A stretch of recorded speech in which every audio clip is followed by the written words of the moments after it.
I guess one of the things I'm hearing is that mixed ecology affords a sort of a permission to try new things, whether, the permission to fail, to experiment, that whether they're old or new, well-resourced, or whether they're sort of starting from the ground up, as it were. But what does mixed ecology mean for you in the parish context? There's so many pluses to being in the parish that I'm sure from a pioneer perspective you look at and go, I wish I had those things. But those things come with ties as well, which is when I look at Phil and go, I wish I was a pioneer so I didn't have those things. I already have a building. I have a place that people already recognize as a place of worship. There's that deep recognition of this as a special and sacred place. And that inheritance is something that we have to treat with respect and with love. It can sometimes be something that holds you back. I resent the amount of administration that I have to do as a parish priest in order to just keep the church running. And with no resources, I don't have anybody that I can just say, right, you go do that.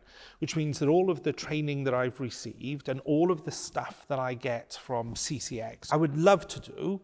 And sometimes I can do a bit of them, but actually I still have to sit down and do the annual accounts. But it's about how you decide to receive that gift. You can either receive it as a lodestone, or you can receive it as the gift and opportunity it is. So as parish priests, we have to bring our people with us.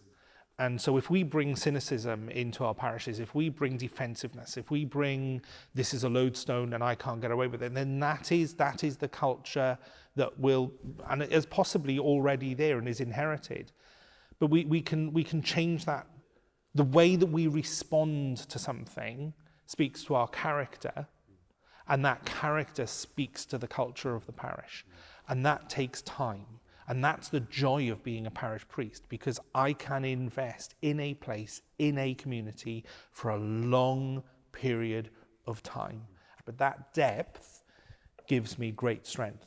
So mixed ecology in that means that I can have permission, and it is permission giving, to do different things, even if it isn't Catholic, even if it isn't evangelical, even if it isn't within the history of the church. I can go, this is something new that other people are trying, that people have seen success with, let's give it a go. Yeah, I think it's so encouraging to hear like parish priests talk about those opportunities. I definitely think it is as well about the attitude and character of each person that's on mission.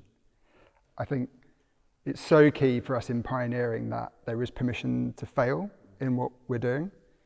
I think the concern about mixed ecology is some things seem more permitted to fail than others. A pioneer expression of church could, be birthed or planted, or whatever language you want to use for that, and will run very well.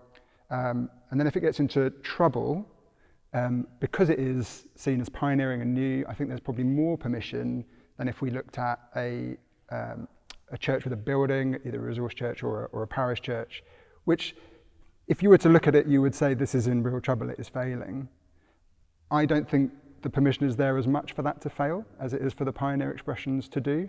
And I think what you get then is an opinion that pioneering things are the things that go for a little bit and then fail, and the parish established church is the thing that's going to last. I totally agree that failure is essential for us learning. It's what we will allow to fail and what we desperately cling on to not fail. I think it's an important discussion for us to have as church. Yeah. I found it really interesting the other way as well, because I've realised one of the sort of implicit assumptions made is that if you're starting something new, it's going to be quick and it's going to die quite quickly. So we sort of had to try and change people's mindset that it might be that the thing you're establishing is going to be there for 500 years, 600, until Christ returns, There's something odd that, as you say, that when you've got an established building, we sort of know that that's historical and that's going to last. Whereas when you start something new, it's going to be sort of quick and it's going to be gone. And I do think we need to be starting new churches that we imagine are going to be there for a long time. It goes back to what you said about, the statistic that you raised. So 96% of people don't know Jesus. And we're not going to reach that 96% without the mixed ecology approach. If we keep doing what we've always done, we'll get what we've always got, which is a declining church, isn't it? This gives us, actually that, as you say, that freedom to start and think about, well, actually, where is the Spirit of God moving? To be watching out for that, and then to begin to move into that in all of our kind of individual contexts. And without forgetting what has worked in the past, which perhaps hasn't worked for a while, it's not just about the new. We have this rich treasure as well. And so whereas the parishes can look at pioneers and resources, oh, you're all just new stuff, you can look at us and go, well, you're all just old and tried stuff that doesn't work.